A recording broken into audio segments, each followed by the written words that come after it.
To talk a bit more about that annexation ceremony tomorrow, our foreign affairs editor Douglas Herbert is with me. And Doug, what we'll see in Moscow tomorrow will be a very tightly choreographed affair, won't it? A choreographed show, a dog and pony show, the rules of which are actually enshrined in Russia's constitution.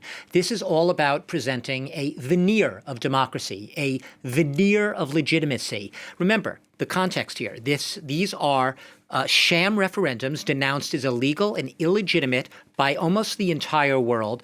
Referendums where it was marked by coercion, by the absence of any independent international observers, and by many of the civilians literally fleeing the areas in which the supposed voting was taking place. Sham referendums present a veneer of legitimacy, go through the motions, and they're going to do it in style. There are going to be big video screens and billboards installed on Red Square. There will obviously be a signing ceremony. The roads will be closed in Moscow, but they want to have all of the accoutrements of a democratic exercise to try to convince Russians that this is a reflection of the will of the people. This isn't a forced annexation. This is the will of the people to be absorbed into Russia. I'll just say Stalin's constitution in 1936 said that the Soviet Union was the most democratic country in the world. Brezhnev's constitution said the same thing in 1977.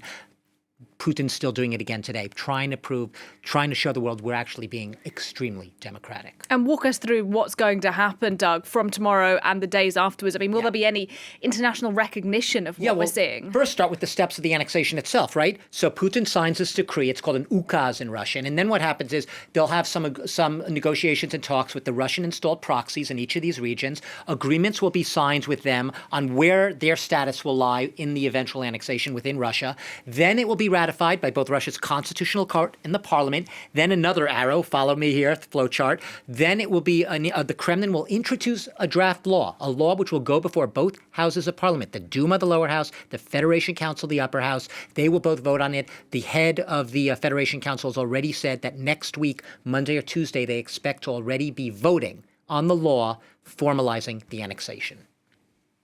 And just tell us, Doug, the international community, can we expect any kind of response from them? There will be rhetorical response. They can't really do anything. Putin is hunkered down. He's doubled down. He doesn't care a whit what the international community says. Like I said, he sees this as a democratic exercise expressing the will of the Russian people, no matter how ridiculous and farcical that claim may be.